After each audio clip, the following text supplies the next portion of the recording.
So here's a history hot tip for you. In the year 1000 AD, England stood at the edge of turmoil. Viking raids haunted its coasts. Nobles squabbled for power, and kings struggled to hold their crowns. Amid this chaos, legends whispered of a thief unlike any other, a man known only as the Shadow of Albion. By day, he was said to blend into the crowd, a peasant or a merchant, unnoticed among the thousands. By night, he became a phantom. No lock could hold him, no guard could catch him. He slipped through castles, abbeys, and noble halls, leaving behind nothing but a carved raven feather, his mark of defiance. But the Shadow was more than a common thief. He was a strategist. He robbed not for greed alone, but to turn the wealth of lords and kings against them. With stolen coin, he paid mercenaries, bribed guards, and bought secrets that could topple whole dynasties. Some whispered he had ties with Viking raiders, selling intelligence in exchange for silver and safety.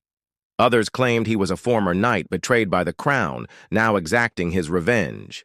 The church called him a sinner. The poor called him a hero. Kings called him a ghost.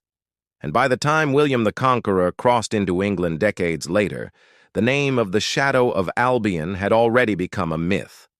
Some said he vanished into the mists of Sherwood, others that he fled to the Viking lands, carrying enough gold to buy a kingdom.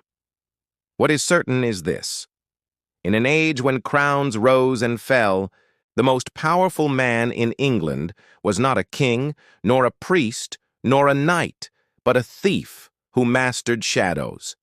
Okay, class dismissed. Now go out into the world and do something great for England. You hear that, Robin Hood? England needs you. England needs your sweet, sweet justice. And now back to our regularly scheduled program. Hey there, welcome to my channel. Let's talk about one of England's greatest heroes, Robin Hood. Okay, maybe greatest hero is pushing it a bit. Let's just say he's one of England's most famous and enduring legends, a folk hero whose exploits have inspired countless books, films, and television shows. But how much of Robin Hood's story is actually true? Well, it turns out that we don't know for sure. That's because the earliest surviving account of Robin Hood comes from a single manuscript, a 15th century compilation of English folklore known as the Prose Romance of Robin Hood.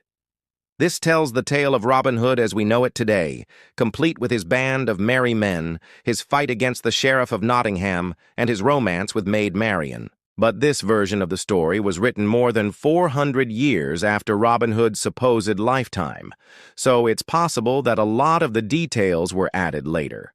In fact, the only contemporary accounts we have of Robin Hood come from two 14th century ballads, A Jest of Robin Hood and Robin Hood and the Monk. And these ballads don't tell us much. They just tell us that Robin Hood was an outlaw who lived in the forest of Sherwood and robbed the rich. So where did the Robin Hood legend come from, and why does it endure to this day? Well, that's a question that historians are still trying to answer. One theory is that Robin Hood was based on a real person, a legendary archer named Robin of Locksley, who fought in the French campaign of 1189. Another theory is that Robin Hood was a kind of collective hero, a symbol of the resistance to oppression that has resonated with people throughout the ages. In any case, whether he was a real person or a composite character, Robin Hood has become one of the most iconic figures in English folklore, and his story continues to capture the popular imagination. Why? Well, because at its heart, the Robin Hood story is really a story about social justice. It's the story of a hero who fights against injustice and stands up for the rights of the oppressed. And that's a story that we all need to hear again and again.